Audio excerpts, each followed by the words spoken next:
by Donald Trump and House Republicans connected to the one big ugly bill. It's extraordinary that as we prepare to leave for the August district work period, what House Republicans can point to is a toxic and extreme Republican budget that will cause millions of Americans to be broke, sick, and hungry. That's the legislative accomplishment of House Republicans. And all of this was done to reward billionaires with massive tax breaks. The one big ugly bill is deeply unpopular. Donald Trump is deeply unpopular. And House Republicans haven't done a damn thing to make life more affordable for the American people. During the August district work period, House Democrats will hold events all across the country talking about our efforts to build an affordable economy that lowers the high cost of living in the United States of America, to protect the health care of the American people, and to combat the culture of corruption that exists in this town that undermines the ability to have a government of the people, by the people, and for the people. We're looking forward to holding town hall meetings across the country at the same time that Republicans will continue to run away from town hall meetings. But we will fill the void that they are leaving and engage aggressively with the American people, all in service of building a country where everyone can experience the American dream. It's now my honor to yield to our whip, the Honorable Katherine Clark. Thank you, Mr. Leader. I am deeply grateful for your leadership over these last 6 chaotic months. And what a fitting end to these 6 months of Republican control in Washington. Instead of doing their jobs, instead of standing up for kids, for families, instead of standing on the side of transparency and accountability, Republicans are running away, all to avoid the release of the Epstein client list, all to cover up for pedophiles. In this hollowed out version of the Republican Party, they knock down people who work hard for a living. Their signature bill, the big ugly bill, kicked 15 million Americans off their health insurance, takes food from 16 million kids, raises energy bills, shuts down hospitals, denies veterans their benefits. They run up the debt to give tax breaks to billionaires, and they run out of town to hide sex crimes for the rich and famous. Well, Americans are sick of a system that looks at people who follow the rules and actually work for a living and puts them last. Right now, 60% of American households say they can't afford the basics. Most parents, 54%, say they will have to skip on groceries to afford school supplies this fall. You deserve better. Your family deserves better. And over the next 6 weeks, House Democrats will fan out across the country, listening to our neighbors, listening to our constituents. And we are going to make sure that Americans know it does not have to be this way. We can fight corruption. We can lower the cost of childcare. We can make healthcare and housing more affordable. We can build an economy that rewards the people who make it run, not the corporations who exploit them. We can have a Congress that prioritizes kids and families. This is the wealthiest nation in the history of the world. There is enough for everybody, not just to get by, but get ahead. If we give the American people the fair shot at success that they deserve. And there is no one who we'd rather be in this fight with, giving people the fair shot, making an affordable economy in this country, than our chairman, Pete Aguilar. Thank you, Whip Clark, Leader Jeffries, for your friendship, but for your leadership of this Democratic caucus as well. This Republican majority is nothing short of a disgrace. They've spent the last 6 months lining the pockets of billionaires and wealthy corporations who are already raking in record profits. They prevented Democrats from rolling back reckless tariffs that are driving the price increases that we see under Donald Trump's watch. They're closing nursing homes, forcing grandma and grandpa to fend for themselves while making the purchase of a new private jet fully tax deductible. It's just cartoonish levels of corruption. Rural hospitals are already closing down because Republicans pushed through the largest cut to Medicaid in the history of the country. They've completely broken the bipartisan appropriations process and are leading us toward a government shutdown that will hurt hardworking Americans. We were elected by our constituents to solve problems and to get things done. But at every turn, the Republicans are choosing partisanship and division and chaos. Now they're fighting amongst themselves about how they should hide President Trump's involvement in the Epstein files. Over the next few weeks, House Democrats are going everywhere to talk about the devastating impacts of the Republican cuts to Medicaid and their inability to focus on the most pressing challenges that the American people face. Republicans are too scared to face their own voters and will probably spend the August recess on the run. Turn it over to Leader Jeffries. Thank you, Pete. Questions? Good morning. Senate Republicans seem to be torn about staying in session, about new nominees, and also going back to sell the big, beautiful bill from their perspective. Would it help Democrats if they were to stay in session so they couldn't sell and market that piece of legislation? That's a decision for the Senate Republicans to make, as Chair Aguilar just indicated, as Katherine Clark has indicated. Republicans are on the run. They have nothing good to sell to the American people. The one big ugly bill hurts everyday Americans to reward billionaires and wealthy corporations with massive tax breaks. It is deeply unpopular.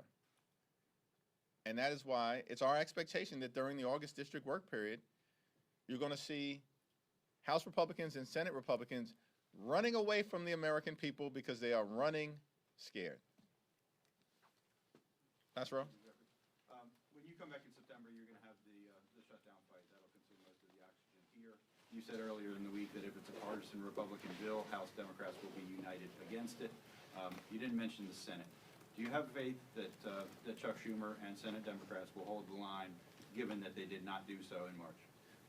We had a very productive meeting with Senate Democrats yesterday, and I'm confident that the only path forward is for Republicans to work with Democrats to pass an appropriations bill that meets the needs of the American people in terms of their health, their safety, and their economic well-being.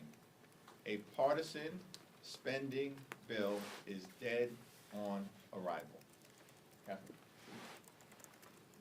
These are our two appropriated bills.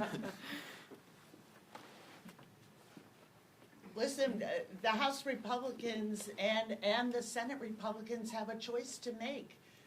It doesn't matter whether they in the Senate stay in session or go home. They cannot hide from the destruction that they have caused. We are looking at, with this largest cut to Medicaid in our country's history, not only will it have an impact on people who get their insurance through Medicaid, which is 40% of the children in this country. But there are now estimates that it will cause a almost 70% rise in insurance premiums for a family of four that makes $90,000.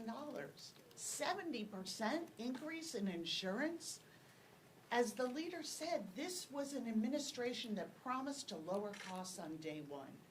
And they cannot get away from the fact that they have made a terrible deal that goes against families in this country. And so we are going to be out there over the next 6 weeks, not only putting forth the high contrast of the disaster they are bringing down on family budgets across this country, but what we can do together to change the system so that it isn't rigged against families who work for a living, the 99.9% of us who don't benefit under the big ugly bill. Mike, I think the question for Republicans here in Washington, D.C. is, what's your plan? You control everything, the House, the Senate, and the presidency. What's your strategy? Right now, they can't even agree amongst themselves. Senate is marking up to one set of numbers different than the president's budget request. The House is completely, out in right field doing their own thing, with marking up bills that have no basis, will be no basis for law. Just, twiddling thumbs, wasting time. Tom Cole and Speaker Johnson have no path and no plan to meaningfully pass bills with bipartisan support. So if that continues to be their posture, then we're in for a long September. Our hope is that Republicans work with us in a bipartisan way, as we have always done, to fund government. Unless and until that happens, we're going to be in the same spot. We hope that that they don't listen to Russ Vought and tune out bipartisanship. We think that there should be more bipartisanship. There haven't been any House Republicans, to my knowledge, who have disavowed those statements that the appropriations process should be more partisan, which was his comment. So until that changes, we're going to be in a position where they own everything that is happening in September if we lead toward a shutdown. Thank you, Mr. Leader. It's clear that you all will be talking about how unpopular the reconciliation bill is, how bad the provisions are, but do you also think that it's important for you all to present a vision of what a Democratic majority would look like? Are there any policy proposals? Are there any agenda items that you will also pair with the criticism of the bill to offer a contrast to the American people of what it would look like if they gave you all the gavels back?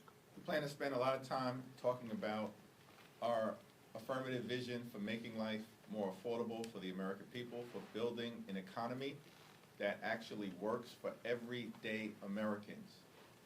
We believe in this country that when you work hard and play by the rules, you should be able to live the good life. Good paying job, good housing, good health care, a good education for your children, and a good retirement. That means that Republicans need to keep their hands off of Social Security and Medicare. That's not too much to ask. This is the wealthiest country in the history of the world. That when you work hard and you play by the rules, you can live the good life and experience the American dream. That's our vision for the type of country that we should be fighting hard to bring about. America is too expensive. And we need to make our country more affordable for hard-working American taxpayers. Mr. Leader, what concern do you have that the conversation about Jeffrey Epstein, which has really dominated the Hill for the last 2 weeks, might overtake the messaging that you all are attempting to bring about the effects this bill would have on the American people? I mean, already we saw today, you were all talking about going out and talking to the American public, but at the same time, Congresswoman Clark made sure to start her remarks with conversation about Jeffrey Epstein. How do you balance that messaging? Well, I'll yield to Whip Clark and Chair Aguilar, but the reality is that it's all connected from the standpoint of Donald Trump, his administration, and House Republicans have delivered nothing more than a government of the billionaires, by the billionaires, and for the billionaires. They've passed massive tax breaks for their billionaire donors.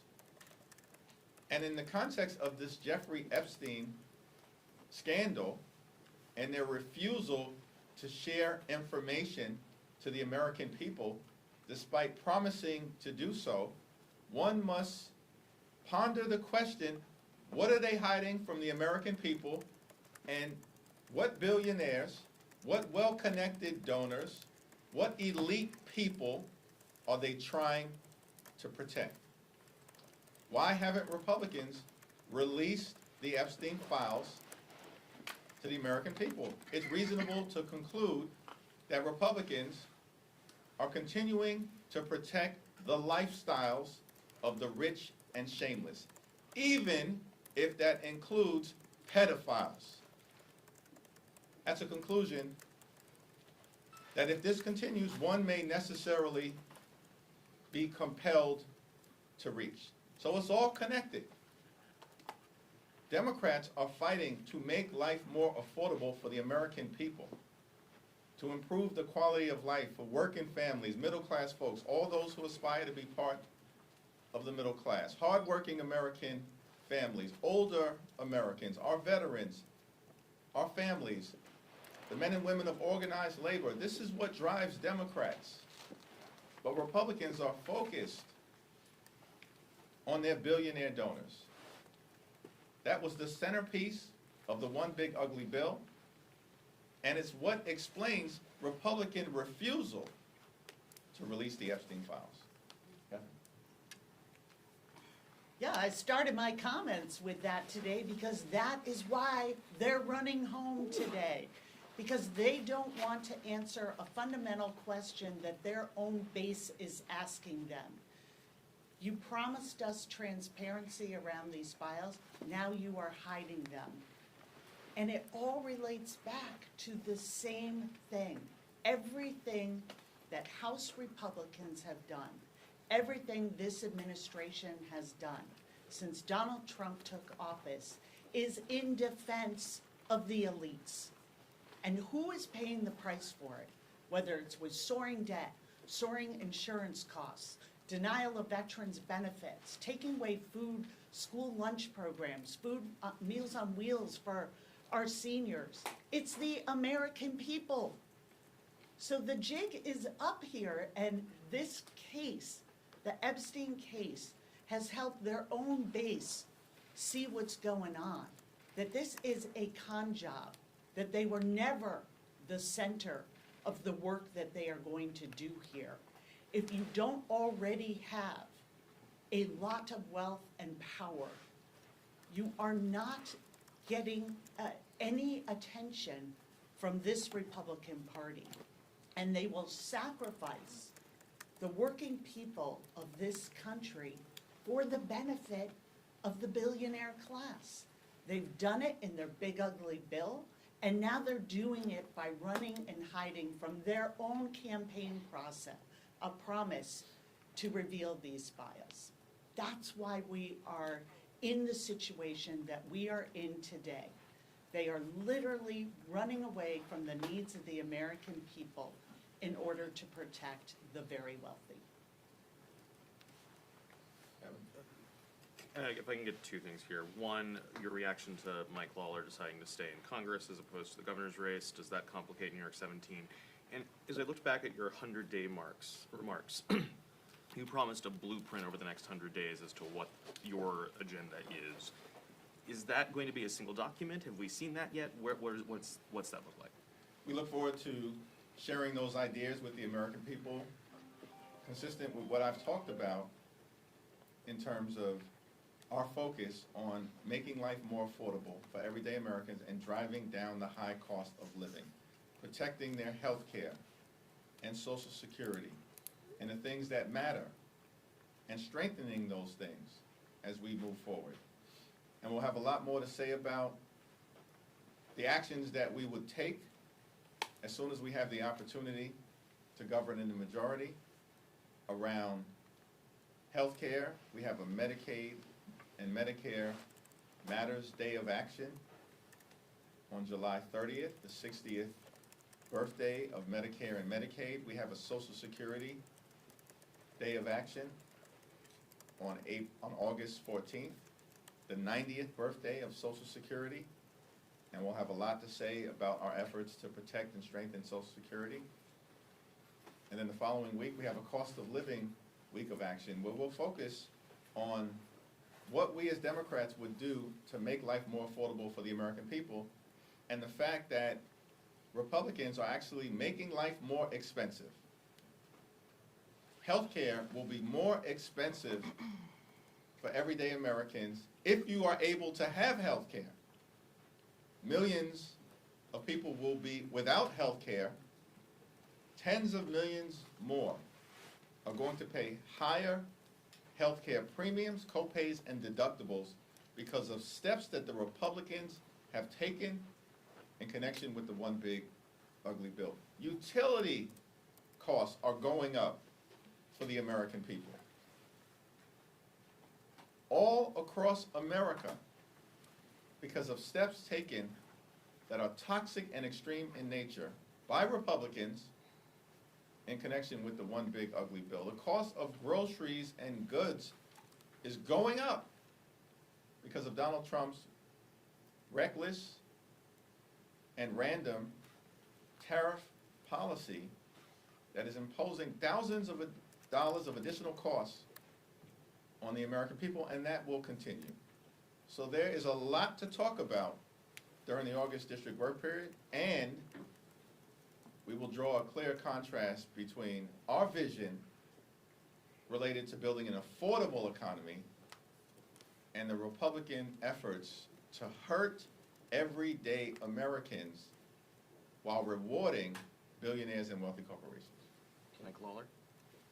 Yeah, well, and I'll let Democrats in New York and California flipped 7 seats in the last cycle. 4 of those were in New York. We plan on flipping the 5th in 2026, and the 17th congressional district will be a high priority, whether the current incumbent seeks re-election or chooses not to do so over the next few months.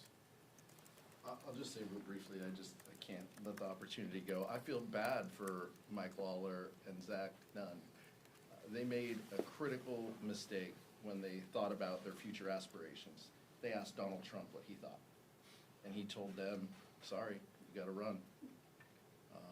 John James, Andy Barr, declared for higher office and just went.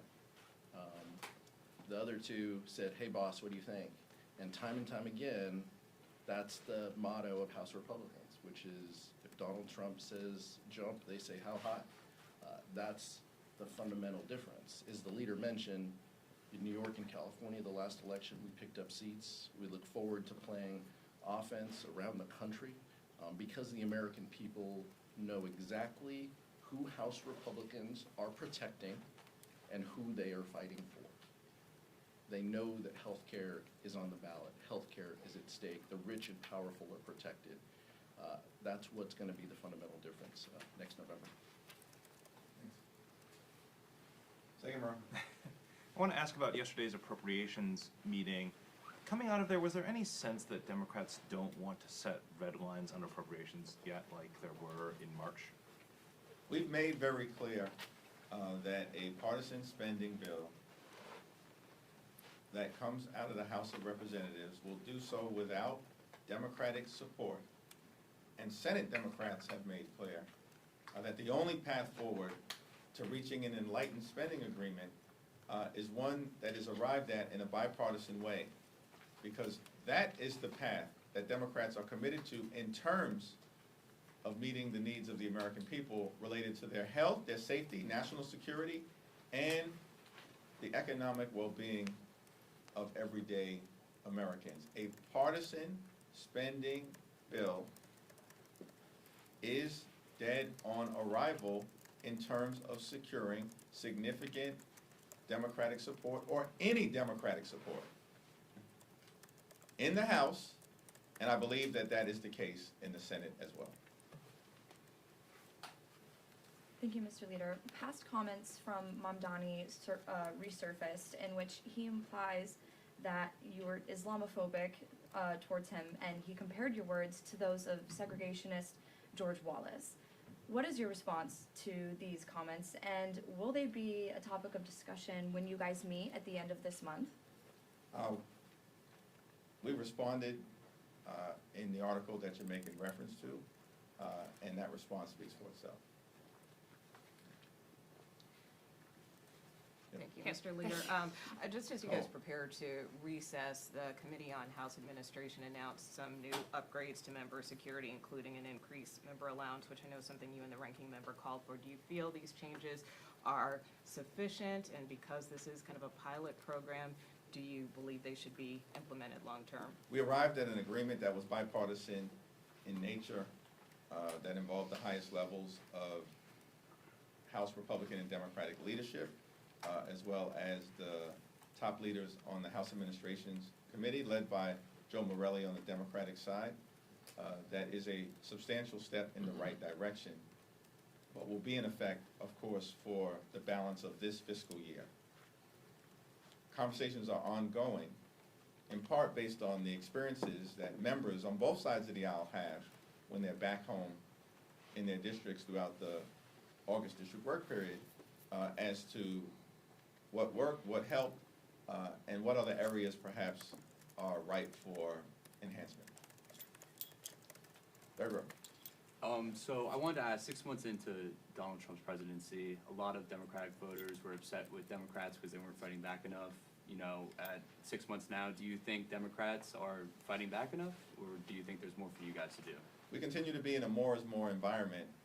That's more town hall meetings, more speeches, more rallies, more demonstrations, more sit-ins, more press conferences, speeches on the House floor, speeches on the Senate floor, site visits all across the country, steering and policy committee hearings which have been taking place here at the Capitol and across the country.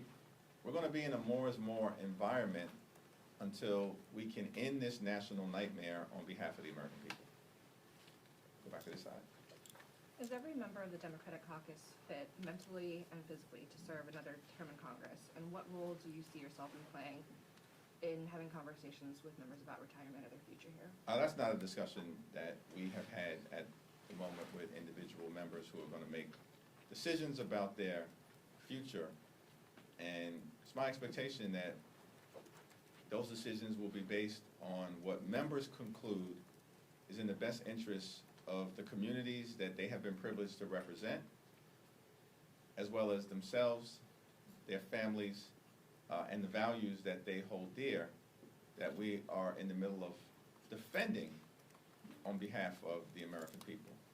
What is interesting to me, as Chair Aguilar indicated, is that Republicans clearly are running scared. And notwithstanding the desire of a member in New York or a member in Iowa to seek other office, because they know that their prospects for re-election are grim, given how disastrous things have been as a result of the Trump administration and the failures of House Republicans. They have been ordered by Donald Trump to seek re-election. In other words, Donald Trump has signed their political death sentence. And as has always been the case, they simply choose to bend the knee, even when it's not in the best interest of their own political future. Republicans are running scared. Every single data point illustrates that reality, including the fact that Republicans are trying to gerrymander in the middle of the decade the Texas congressional map to try to undermine the ability for the nation to have free and fair elections. It's all because Republicans are running scared. They have been a complete and total disaster, and the American people will hold them accountable next November. Speaker Johnson today said he was disenchanted with Fed Chair Powell. I wonder what you make of these comments, and are you worried about President Trump setting a precedent if he does fire Fed Chair Powell? To the extent Donald Trump chooses to fire Chairman Powell, who has done a good job on behalf of the American people and functioned independently, which is what the Federal Reserve is designed to do in terms of monetary policy, Donald Trump will continue his efforts, were he to fire Chairman Powell, to crash the American economy. Leader Jeffries, thank you. Fox News is reporting that Tulsi Gabbard declassified a House report that they say shows that the Obama administration knew that there was no evidence that Putin was pressuring or he wanted to help elect Trump during the 2016 election, but pushed out that report anyway. What is your response to this? I want to yield to Catherine and Pete on this, but is this what we're doing? Like, millions of Americans have lost their health care as a result of actions taken by the Trump administration and House Republicans. Children, veterans, and seniors will go hungry as a result of actions taken by House Republicans and the Trump administration. Everyday Americans are being hurt. Republicans have passed this one big ugly bill that will cause everyday Americans to be broke, sick, or hungry. Republicans are on the run. They can't even get their act together as it relates to releasing the Epstein files that every single one of the top leaders of the Trump Justice Department and the Trump FBI and the Vice President and the President himself promised to release. Republicans are on the run. They have done grave damage to the American people. And so when you have nothing to present that's affirmative to the American people, Republicans blame Barack Obama.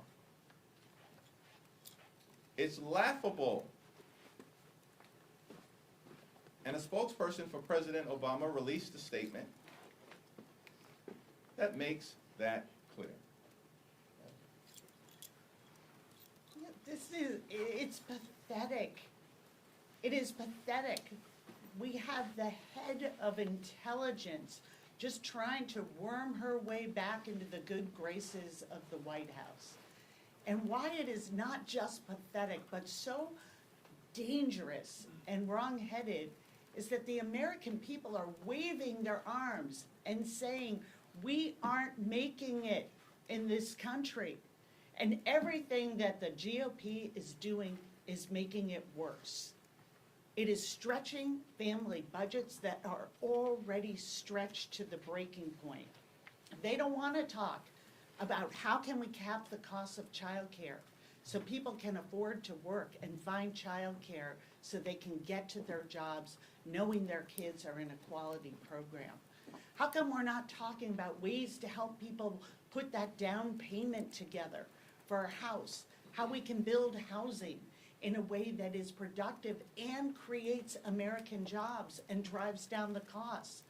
How come they're not talking about helping our veterans who we know rely on our food programs and rely on the VA? You cannot cut tens of thousands of people from the Veterans Administration and look veterans in the eye and say, thank you for your service. We owe them better.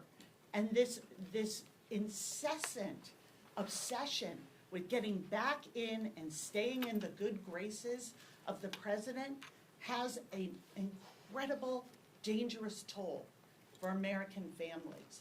They are the ones that pay the price for these lies and for this fidelity, not to the people of the United States, but to one person, which is Donald Trump. I'm confident that the American people see through this. If a judge rules in a position that Donald Trump disagrees with, they are corrupt. They are terrible. If they rule in a way that he likes, then it is the best decision ever. And his default is blame President Obama, blame Secretary Clinton, blame President Biden. It's been 9.5 years since Barack Obama was in the White House. And as only as a distraction to more Jeffrey Epstein questions does Tulsi Gabbard throw a bone to Donald Trump. That's all this is about. It's a distraction to get back in his good graces after she was prevented from presenting national security information to Capitol Hill and kept out of some of the most important rooms where decisions occur. And it's an effort by Donald Trump to distract from the issues of the day, which is what are House Republicans, what are Republicans in Congress doing? Going on an August recess, having to face their constituents, not having town halls, cutting health care, cutting food security, threatening nursing homes. That's what this is about. And every other effort is just a distraction by Donald Trump to blame someone else. Trump administration is a malignant clown show. It's a malignant clown show. And every single day, they prove that point. Last question. A number of Democrat members met with Mahmoud Khalil yesterday. Are you on board with them having those meetings? And are you concerned at all that Republicans are going to weaponize this issue against Democrats in the midterms? I have not spoken to any of the members who had that discussion. With respect to the immigration issue, more broadly, we believe that we must continue to secure the border. We believe that we have a broken immigration system, and it must be fixed in a comprehensive and bipartisan way. We also believe that this is a nation of immigrants. And as Democrats, we will continue to defend dreamers, farm workers, and hard-working immigrant families, and push back against the aggressive overreach by the Trump administration that has been unleashed on the American people. Thank you. Thank you.